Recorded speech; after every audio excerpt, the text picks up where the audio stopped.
श्री शिवाय नमस्तुभ्यम। हर हर महादेव। राजस्थान राज्य के रतनगढ़ जिले के चुरू में गुरुजी पंडित प्रदीप मिश्रा जी द्वारा श्री शिव महापुराण कथा आज से शुरू हो गई है। यह 7 दिवसीय शिव महापुराण कथा है जिसे आप 11 से 17 अप्रैल 2025 तक आस्था और यूट्यूब के माध्यम से दोपहर के 1 बजे से 4 बजे तक देख सकते हैं। आज के वीडियो बहुत ही उपयोगी है क्योंकि कल है 12 अप्रैल, चैत्र माह का अंतिम दिन है और इस चैत्र माह के अंतिम दिन मतलब चैत्र पूर्णिमा के विशेष अवसर पर हनुमान जन्मोत्सव का भी पूरा लाभ प्राप्त करने के लिए आपको कौन से अचूक उपाय करना है। 4 विशेष उपाय जो कि गुरुजी पंडित प्रदीप मिश्रा जी के बताए हैं, उनकी जानकारी भी आपको इस वीडियो के माध्यम से मिलने वाली है। आपको बता दें, आज बारिश की वजह से कथा 1 घंटे पहले ही पूर्ण हो गई थी क्योंकि बहुत तेज़ आंधी और तूफान चल रहे थे। पर आज की कथा में गुरुजी पंडित प्रदीप मिश्रा जी ने जितनी भी जानकारियाँ दी हैं, कुल मिला के 11 उपाय पत्र और उपयोगी जानकारियां हैं। सभी जानकारी आपको इस वीडियो के माध्यम से मिलने वाली है। अगर किन्हीं कारणवश आपने आज की कथा नहीं सुन पाई है तो पूरी कथा का रास्ता तो आपको इस छोटे से वीडियो से प्राप्त होने वाला है। बढ़ते हैं आज की कथा की पहली विशेष जानकारी की ओर। कथा शुरू होते ही गुरुजी ने कहा, रतनगढ़ वालों को इस बात पर गर्व होना चाहिए जिन्होंने कल्याण अंक गीता प्रेस को दिया है। बढ़ते हैं आज की कथा की दूसरी विशेष जानकारी की ओर। गुरुजी ने कहा, शिव महापुराण की कथा कहती है, जो शिव पर 1 लोटा जल चढ़ाने का संकल्प ले लेता है उस व्यक्ति को शिव को खोजने की जरूरत नहीं होती है, बल्कि शिव उस व्यक्ति को खोजते खोजते उसके समीप पहुंच जाते हैं। बढ़ते हैं आज की कथा की तीसरी विशेष जानकारी की ओर। गुरुजी ने कहा, अगर कोई आपको डराने का प्रयास करे कि शंकर भगवान को सिर्फ सुबह जल चढ़ाओ, दिन में मत चढ़ाओ, इस समय मत चढ़ाओ, इस समय मत चढ़ाओ, तो आपको एक बात को ध्यान रखना है और उससे कहना है कि जैसे मृत्यु का कोई समय निश्चित नहीं होता है, वैसे ही महाकाल से मिलने का भी कोई समय निश्चित नहीं होता है। जब मन करे, जब इच्छा हो, तब शिव के समीप पहुंच सकते हैं, शिव का पूजन अर्चन कर सकते हैं, शिव पर जल अर्पित कर सकते हैं। बढ़ते हैं आज की कथा की चौथी विशेष जानकारी की ओर। गुरुजी ने कहा, पुण्य करने में उसका फल प्राप्त होने में बहुत समय लगता है। थोड़ा समय तो सबको देखने को मिलता है क्योंकि पुण्य का फल तुरंत नहीं मिलता है, पर अगर पाप करते हैं तो उसका फल तुरंत मिल जाता है। इसलिए आपको पाप करने से पहले 1000 बार जरूर सोचना चाहिए। बढ़ते हैं आज की कथा की 5वीं विशेष जानकारी की और। देवकी जी पत्र लेकर आए जिसमें लिखा, मेरे पति के कान के ऊपर एक बीमारी हो गई। सीटी स्कैन से डॉक्टर ने गांठ बताई और जल्द से जल्द ऑपरेशन करने को कहा और उसकी जांच भी होगी ऐसा बताया। हम सभी घबरा गए। किसी के कहने पर 1 लोटा जल शिवलिंग पर चढ़ाना शुरू किया। पहले हमारा विश्वास नहीं था, पर जल चढ़ाते रहे। थोड़ा सा जल प्राप्त करके पति को आचमन करा देते, थोड़ा सा उनके कान के पास लगा देते। डॉक्टर ने जितना समय दिया था, इसके बाद डॉक्टर के पास ऑपरेशन के लिए पहुंचे तो डॉक्टर ने कहा कि गांठ नहीं है। उसी का आभार व्यक्त करने कथा पंडाल में आए हैं। बढ़ते हैं आज की कथा की 6वीं विशेष जानकारी की ओर।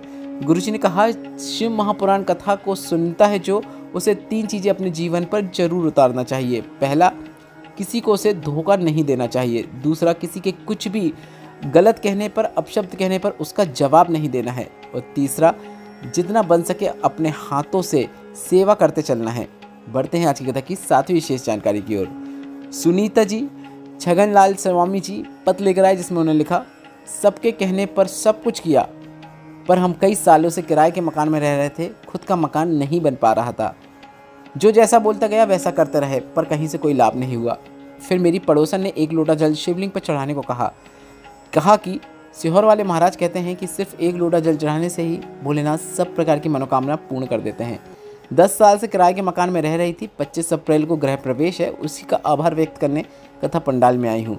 बढ़ते हैं आज की कथा की 8वीं विशेष जानकारी की ओर।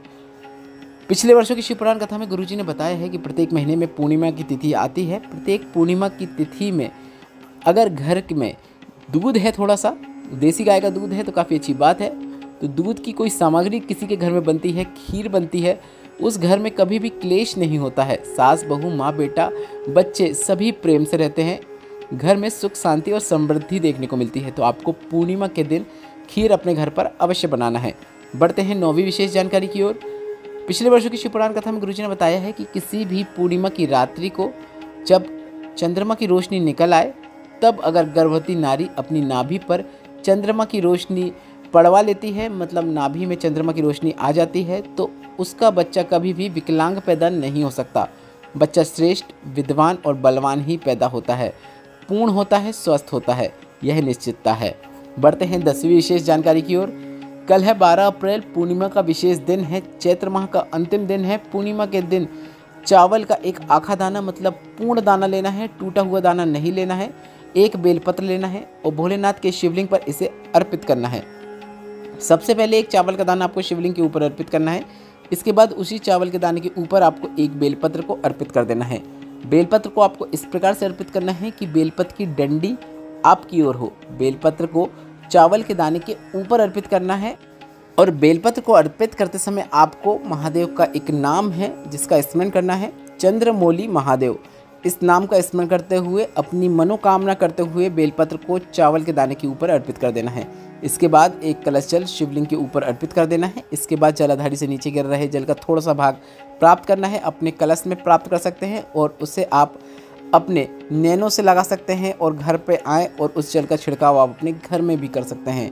गुरुजी ने कहा अगली पूर्णिमा तक आपकी जो भी मनोकामना है आप कर्म करेंगे उसमें आपको सफलता मिलेगी और आपकी मनोकामना निश्चित पूर्ण होती हुई आपको अवश्य नजर आएगी।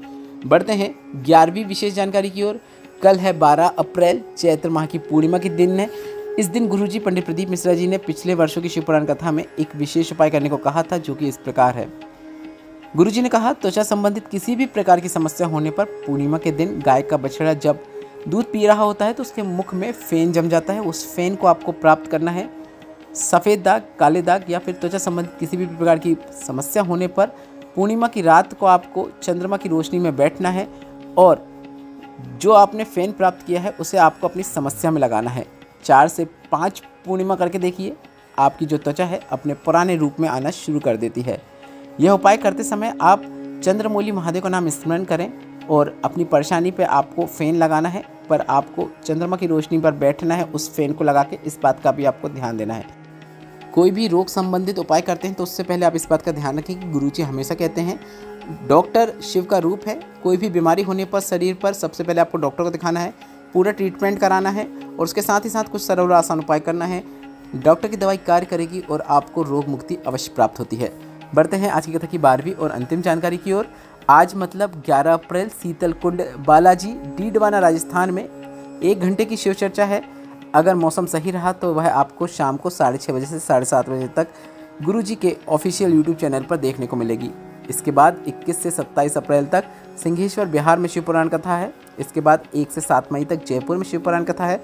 इसके बाद 11 से 17 मई तक गुमला झारखंड में शिव पुराण कथा है। इसके बाद 21 से 27 मई तक दिल्ली के निरंकारी मैदान बोराडी में शिव पुराण कथा है। वीडियो में बताई गई जानकारी से संबंधित अगर अभी भी आपके मन में कोई प्रश्न है तो वे प्रश्न आप कमेंट बॉक्स के जरिए जरूर पूछिएगा। हम आपके प्रश्नों का उत्तर जरूर देंगे, भले ही थोड़ा समय लगे। मेरे द्वारा दी गई जानकारी अगर आपको थोड़ी सी भी उपयोगी लगी है, आज की कथा से आनंद की प्राप्ति हुई है, तो इस वीडियो को लाइक करके कमेंट बॉक्स में श्री शिवाय नमस्तुभ्यम या फिर हर हर महादेव अवश्य टाइप करें। श्री शिवाय नमस्तुभ्यम, हर हर महादेव।